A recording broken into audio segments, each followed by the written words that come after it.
Cookeville, Sparta, Livingston. How's everybody doing today? You guys good? Let's go. All right. Hey, I don't know how you reacted in Livingston and Sparta, but 11 o'clock is ready to go here in Cookeville. Yeah. Let's go. Sparta, Cookeville, Livingston. Y'all make some noise. Let's go. All right. Is there any fans of The Office? Does anybody like The Office? Anybody watch the show? Cool. Well, we're going to do a message today called That's What He Said. So, we're going to talk about the Ten Commandments a little bit. And so it's an honor to get to be up here with you. God has a top 10 list. Has anybody ever seen a top 10 list that you did not fully agree with? Anybody? Anybody seen one? Whether it's, hey, this is the top 10 artists, this is the top 10 NBA players, NFL players, bands, movies, whatever. Inevitably, we can always find something in those top 10 lists that we do not agree with. But I don't think we get to take that same approach when it comes to the 10 Commandments, right? 14% of Americans can name all 10 commandments. Like, that's really low. Considering that 43% of Americans say that they're evangelical Christians. So if 43% of Americans say that they're evangelical Christians, but only 14% can name all 10 commandments, there's a problem somewhere. So let's compare those. 14% know the 10 commandments. 25% of Americans can tell you all the ingredients in a Big Mac, so we know where our priorities are. So I preached this. This was a series that we did during midweek in Sparta. So Sparta, if you've been a part of it, this is a review.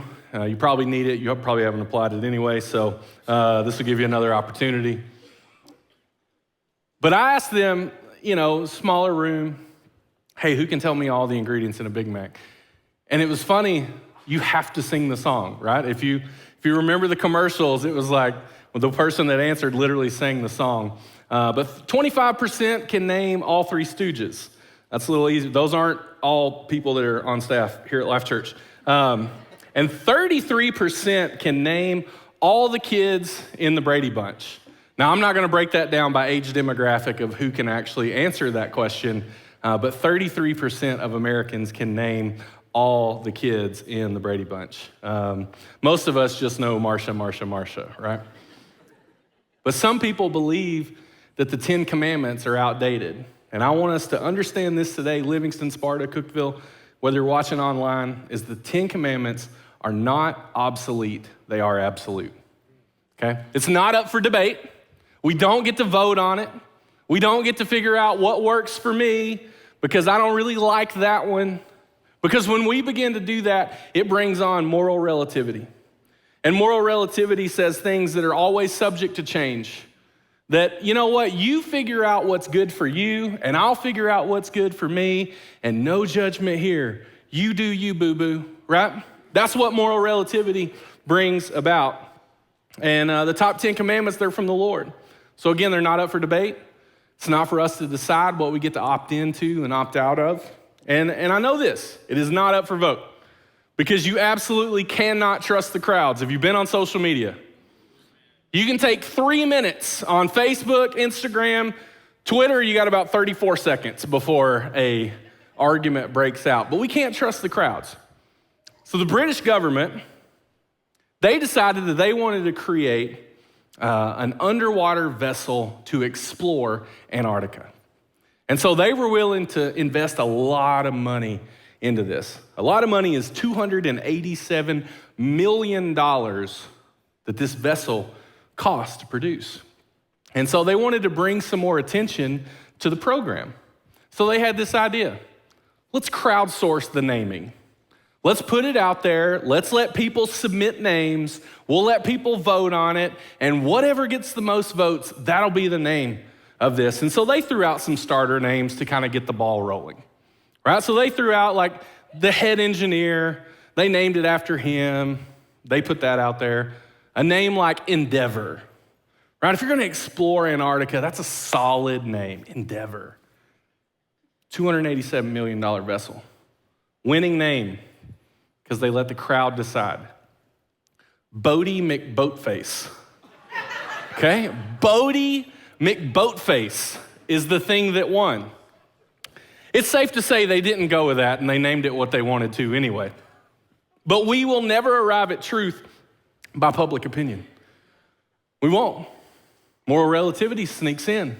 So we've got to figure out what is truth, what is absolute truth. And we find in Exodus 20, this is where God gives Moses the 10 commandments. And in verse 2, it says, I am the Lord your God who rescued you from the land of Egypt, the place of your slavery. Now let's stop for a second. First of all, God says, before I get into this list, understand this. I've already set you free. I already love you. You're already mine. And so it's not about checking this list off. It's about understanding that I love you anyway. And we'll talk about this a little bit later, but it's not about checking off a list, but it is absolutely about who we are becoming. And so in verse 3, it says, you must not have any other God but me. You must not make for yourself an idol or any kind of image of anything in the heavens or on the earth or in the sea. You must not misuse the name of the Lord your God. The Lord will not let you go unpunished if you misuse his name. Remember to observe the Sabbath day by keeping it holy. Honor your father and mother. And all the parents said, okay, well, you don't really want to know. That's fine. Let's try it again. Honor your father and mother. And all the parents said, Amen. Then you will live a long, full life in the land the Lord your God has given you. You must not murder. You must not commit adultery. You must not steal. You must not testify falsely against your neighbor or lie. You must not covet your neighbor's house. You must not covet. Don't cover either. Your neighbor's wife, male or female servant, ox or donkey, or anything else that belongs to your neighbor. And one of my favorite things to do is, if you have the Bible app on your phone, my YouVersion, go in, change language. Okay, now some of them obviously you're not going to be able to read, but you can go in and you can change the language to Hawaiian Pidgin, P-I-D-G-E-N. Do it, not now, because I don't want people laughing the whole time. I don't want you distracted, but after church, probably like while your wife's talking to you, just check it out. And just read some of your favorite verses and see how they read, okay? But they also have the 10 Commandments. So I'm gonna pick a few, because if 14% of Americans can remember them in English, maybe these will help us commit a few more to memory. So first, for no other gods before me, we have God is number one. Pretty easy.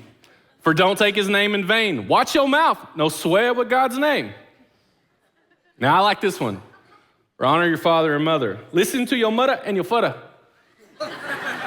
Listen to your mother and your father. Now don't put the next one up yet. Hands down, my favorite one. I don't have any tattoos. I'm thinking about getting this one tattooed, okay? For don't commit adultery. No go momo with your brother's wahine.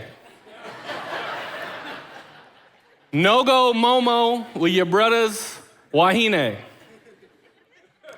For do not steal. No cockroach nothing. I feel like that's from Scarface. I'm pretty sure.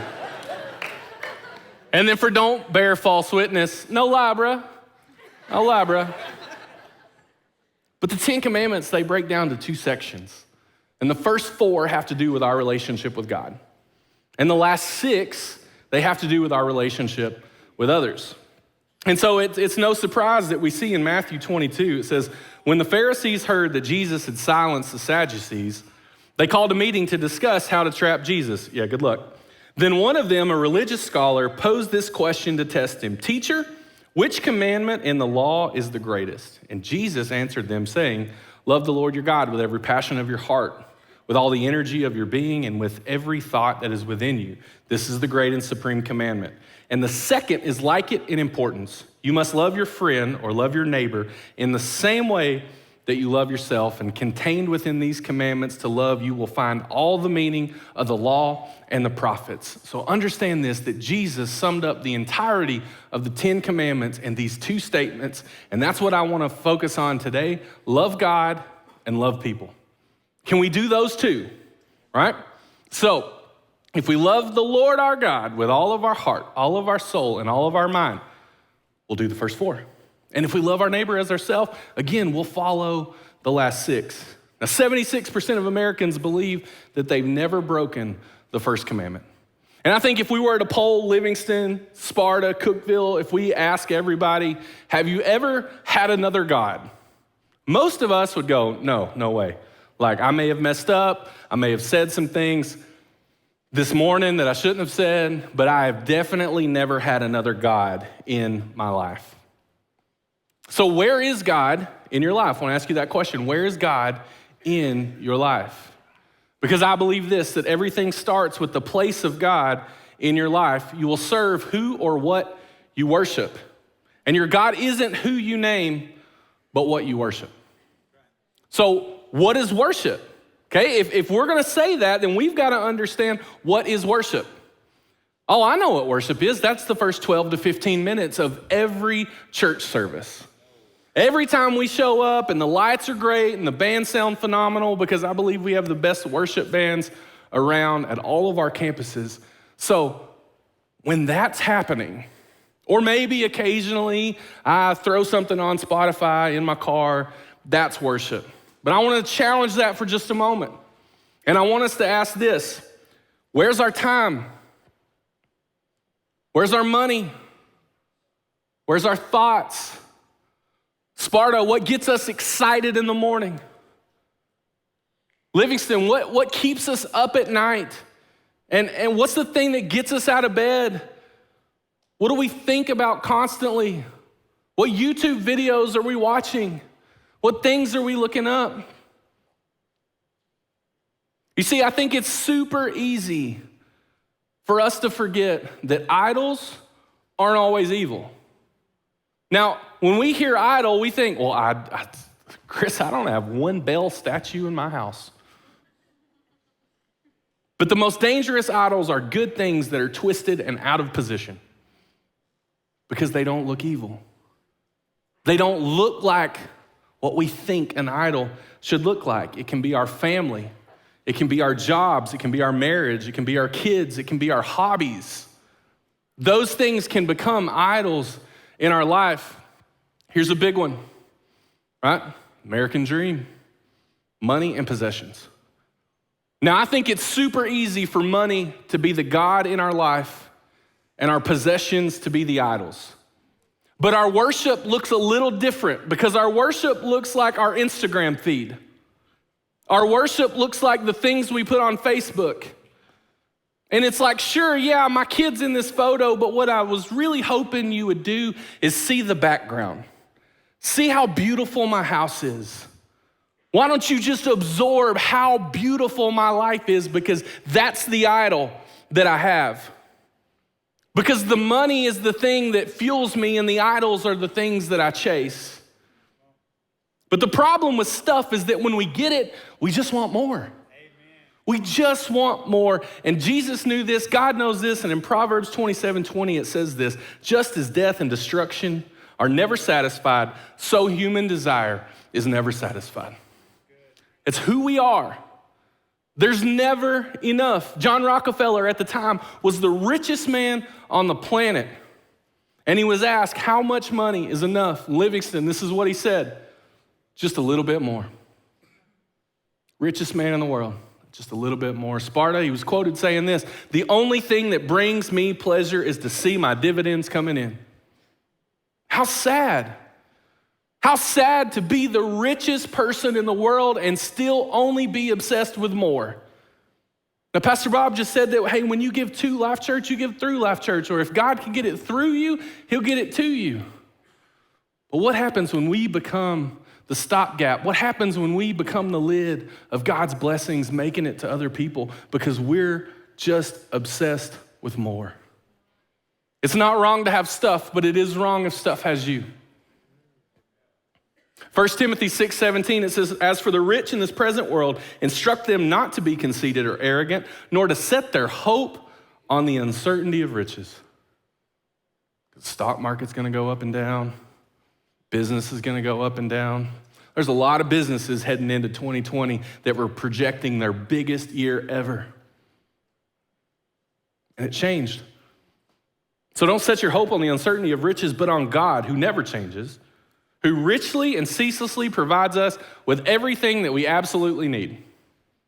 No, everything that we have to have. No, it says everything for our enjoyment. Now, the reason that we're called Life Church is because God laid on Pastor Bob's heart, John 10:10, for the enemy comes to steal, kill, and destroy, but I have came that they may have life and have it to the fullest. So believe it or not, God wants you to have an abundant life. It just says right there that he ceaselessly provides us everything for our enjoyment. So God gives us good things. He wants to do that, but it has to have its proper place. So let me tell you another idol. And this one's really, really scary because it's really hard to detect. Life. The little things. But it's no surprise to the Lord. In Matthew 13:22, he said this. He said, the seed sown among the weeds represents the person who receives the message. We show up to church on Sunday, we hear an unbelievable message from our pastor. But all of life's busy distractions. All of life's busy distractions. The little things. The Bible said that it's the tiny foxes that spoil the vine. It's the things that choke out. We get obsessed with the little things. Just a little bit more here, or just this thing. That his divided heart and his ambition for wealth result in suffocating the kingdom message and prevent him from bearing spiritual fruit. So I'm gonna ask you a question. When's the last time on the ride home from church you and your spouse talked about the message? Or have we already moved on? Have we already said, all right, I've shut that door, that was great, check that off the list. Guess what? Now we gotta talk about what are we eating for lunch? What are we doing with this? What are we doing later? Where the kids gotta go? Who's got practice then? Because it's life's busy distractions. All idols don't look evil. Sometimes they're really small. And good things, twisted and out of position, become idols in our lives. And God has to be first. I think we would all agree with that. Yeah, absolutely, man, for sure. God's gotta be first. But Jesus said, seek first the kingdom of God, then all of these things will be added. What things? The things that we're so busy chasing. And God's saying, just follow me. Just put me first. I've already promised it. And the last time I checked, God doesn't lie. And so if we'll put him first, all of these other things will be added unto us because he's already said he's got an abundant life for us. He's already said that he ceaselessly wants to give us everything for our enjoyment. And guess what? He can't give you what you keep taking from him. So he's got something for you, but we got to sit back and we got to chill a little bit. And we got to just say, God, it's you first. I'm going to put you in the God spot in my life. You get to be number one. And everything else will fall into place. Because we see the story of the rich young ruler. And he said, Jesus, what do I got to do to follow you? And Jesus said, sell everything you own, give it to the poor, and come follow me. But have you ever thought why? Because that's not something that we see Jesus say to everybody. He didn't tell me that. He didn't tell me, hey, give up everything you own and come follow me. But while Jesus was 100% God and 100% man at the same time, but because he was 100% God, he could see straight into that man's chest and see that on the throne of his heart was his money and his things. And as long as they stayed right there, there would never be a seat for Jesus. And so in order for Jesus to be number one, the rich young ruler had to be willing to move his stuff out of the way. And it tells us that he walked away sad because he couldn't give up his stuff. So I want to ask you this question. What would Jesus ask you or ask me to move? What would he ask for you to give up? What is he asking us to do? Is it your relationship? Is it a job?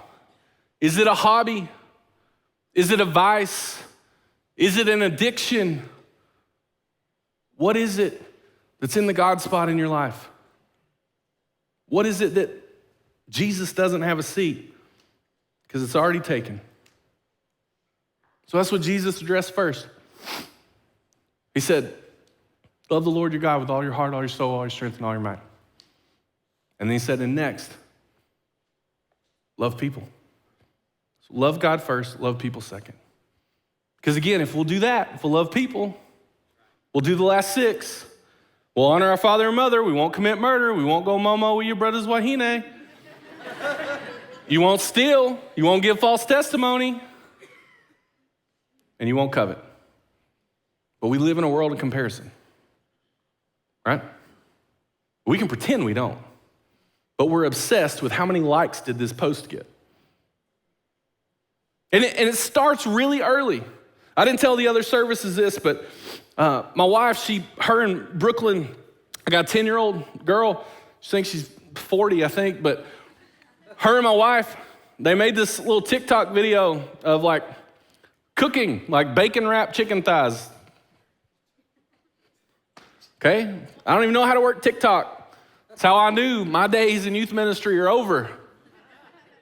But they put they made it and they put it on YouTube and she uses it for other stuff. But she just threw that video up there so she could share it. And it's got like 250,000 views. And my 10-year-old is absolutely obsessed. And she's like, Mommy, how many's it got right now? How many's on there? How many? And we're like, 242,000. Oh my gosh, tell me when it's 243. Listen, I can't track this thing forever. But it didn't take long for Brooklyn to be quickly obsessed with how many views this video had. And she's 10. And we get obsessed with how many likes on my Instagram or how many friends do I have on Facebook or how far up the corporate ladder am I climbing or how much money is in my 401k or am I on the honor roll? For the students in the room, am I on the honor roll? Or the parents, is my kid on the honor roll? And this is how I know it's important because you got those weird little stickers that say my kid is on the honor roll at such and such school. Listen, and if that offends you, Karen, chill, I'm sorry. Okay? Listen, I grew up in Cassville. Sparta, is any Cassville people? If you're there, make some noise right now. I didn't hear you, but I assume you were loud. But here's what happens in Cassville. Cassville's different, okay? We're different down there. We didn't have stickers that said, my kid is an honor roll kid. We had stickers that said, my kid beat up your honor roll kid. Especially if you live in Cedar Creek. It's a different world. Like, we just got electricity down there like 4 years ago. But we care about things like who's the most popular.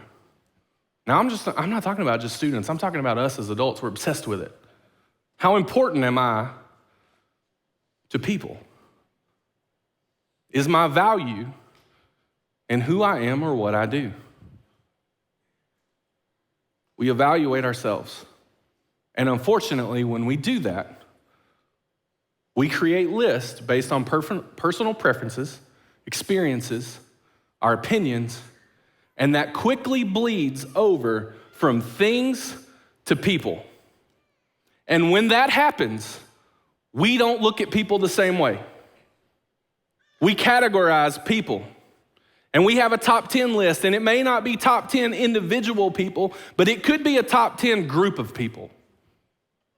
And so when Jesus speaks about the most important commandments, I fully believe that he speaks truth. Is anybody with me at all of our campuses? Do we believe that Jesus speaks truth? So when Jesus said the greatest commandments were to love God and love people, his list just became ours. But we don't like it. Because Jesus came to flip over the norm of society and break down the walls of division. So I want to tell you this morning, all of our campuses, online, we no longer live in the United States of America. It's gone. We live in the divided states of America. And it looks like this. It's left versus right. It's black versus white. It's red versus blue, rich versus poor. It's truth versus the entire media. But if we could ever understand and get a hold of the fact that it's not left versus right or black versus white, but this is darkness versus light. We are in spiritual warfare.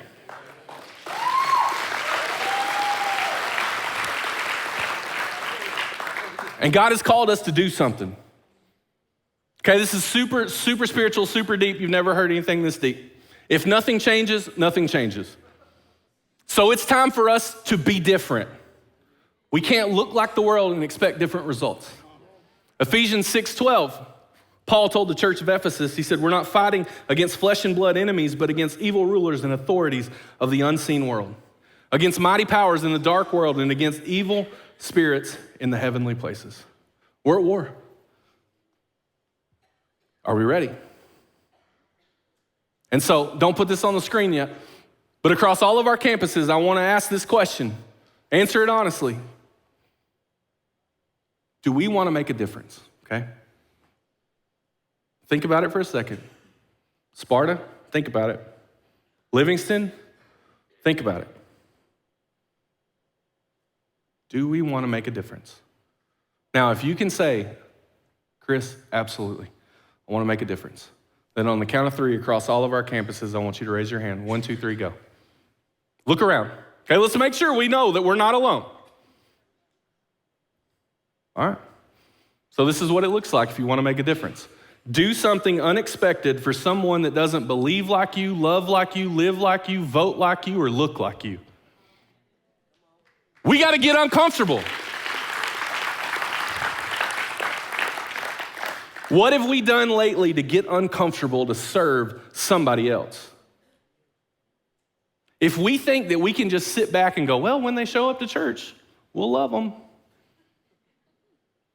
Listen, COVID has stopped that, okay? Understand this. People are scared. And so it's up to us to go after people. Stop running from people and run to people. Let's make a difference in our communities. Jesus gave us the example in John 13. He said, after washing their feet, he put on his robe again and he sat down and said, do you understand what I was doing? You call me teacher and Lord, and you're right, because that's who I am. And since I, your Lord and teacher, have washed your feet, you ought to wash each other's feet. Not, hey, I washed your feet, so now wash mine. But I washed your feet, so now wash each other. I've given you an example to follow. Do as I've done for you. Okay? Now, I'm not saying we all got to go out and start washing people's feet. But I do want us to understand something, that at the time, this is the lowliest of servant positions. And Jesus not only came to die, but he said, not only am I going to give my life for you, I'm going to serve you in the process. I'm going to get uncomfortable to make a difference in your life. Pastor Bob challenges us as a staff to get comfortable being uncomfortable. And so I want to challenge us, Sparta, Livingston, Cookeville, online, let's get uncomfortable and let's learn to be comfortable in doing that. Because Jesus summed up the entire scope of the Bible in 4 words: love God and love people. God's hope, God's love is the only hope of the world. And I don't know if you've looked around in 2020, but people need hope. There were people heading into 2020 that expected more growth in their business than they've ever seen, and the doors are closed. There are people who have lost their jobs, divorce skyrocketing, suicide skyrocketing, domestic violence skyrocketing. Kids are hungry because they're not in school. And God's hope, or our hope, is God's love. God's love is the hope of the world. Now listen, we're batting 0 across all of our campuses and all of our services. I'm sorry, I can't speak for Livingston and Sparta. I didn't hear them. But I want to ask this question, and I'm going to try to tee this up as easy as possible. I'm going to ask this question. What I'm about to ask is, where is God currently located? Okay? Now, I'm going to give you guys an advantage. Please don't say here, okay? Where is God currently located? What? Heaven. Man, you guys are so smart. You guys are clearly the smartest group of people in Life Church. Congratulations. Give yourself a hand. Where is Jesus? Seated where? Right hand of the Father. You got, oh my gosh, A+. Where's the Holy Spirit? Here. So if we believe that God's love is the hope of the world, it starts with us. It starts with us because Jesus has given us the Holy Spirit and entrusted us to make a difference. He's entrusted us to be who he's called us to be and to love people, because it is impossible to love Jesus in a way that is genuine and not care about the people that Jesus cared for. It's impossible. Luke 10:25 says, one day an expert in religious law stood up to test Jesus by asking him this question: "Teacher, what should I do to inherit eternal life?" And Jesus said, "What does the law of Moses say? How do you read it?" So the man answered, "You must love the Lord your God with all your heart, all your soul, all your strength, and all your mind, and love your neighbor as yourself." "Right," Jesus told him, "do this and you will live." So the man wanted to justify his actions. Clearly, none of us do that anymore. And so he asked Jesus, "And just who is my neighbor?" Right? Because I don't know if you know the dude that lives 3 houses down in my neighborhood, but he's a jerk. And I don't want to love him. To be honest with you, I kind of wave at him every day with one finger. But not on Sunday. Not on Sunday because, I love people. But who is our neighbor? So Jesus immediately goes into this story and he says a Jewish man was traveling from Jerusalem down to Jericho and he was attacked by bandits, and by chance a priest came along, right? Lead pastor showed up. Thank God, he's gonna help me. But when he saw the man laying there, he crossed on the other side of the road and passed him by. The temple assistant walked over. Great, they've sent the youth pastor.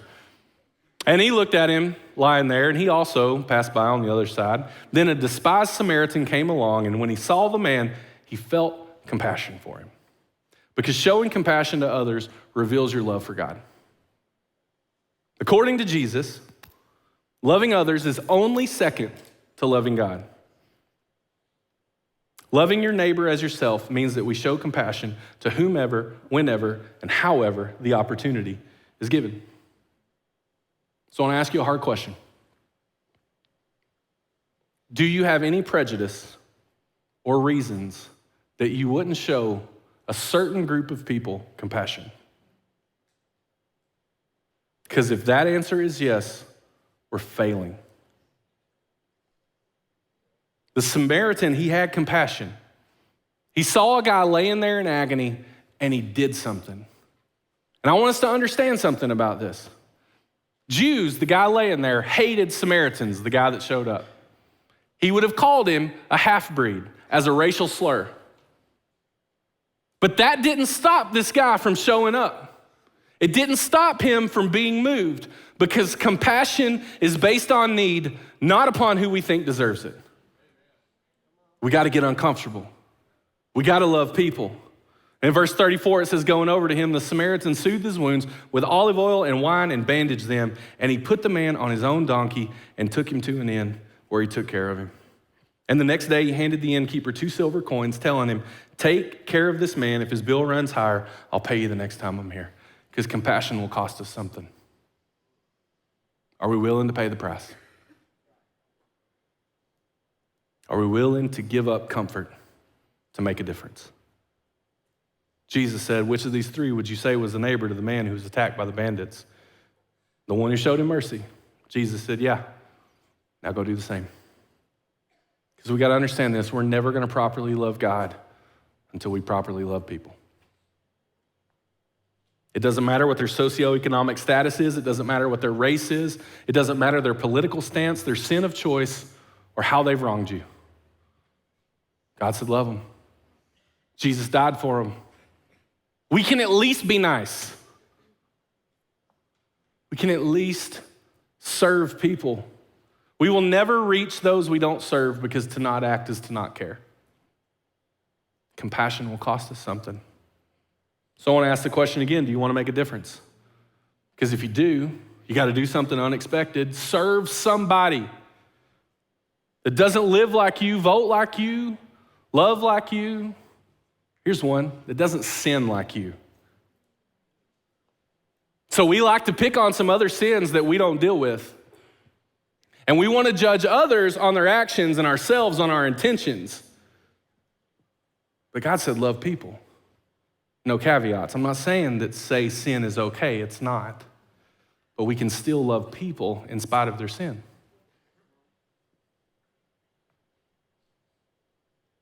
1 John 4:7 says, dear friends, let us love one another, for love comes from God. Everyone who loves has been born of God and knows God. To love the Father means we got to love his children. Okay, I told you I got a 10-year-old little girl. And I got a 4-year-old little boy who's training to be a terrorist. Sparta, you know. But I love them. I'll die for them. And you and I will not be okay if you treat them like garbage. But somehow we think we can treat people like garbage and God's okay with it. Somehow we believe that we can talk about people behind their back and Jesus is just like, oh, it's cool. Like, I didn't really die for them. That we can write off entire groups of people based on their race. We can write off entire groups of people by the way they vote and expect that Jesus is just cool with it. And he's not, because he's called us to love God and to love people above everything else. Now, when God made a list, understand this, it wasn't about checking it off. God didn't give us 10 and say, these are the only ones. It is not about checking off a list. It's not about what you do, but it is about who you are becoming.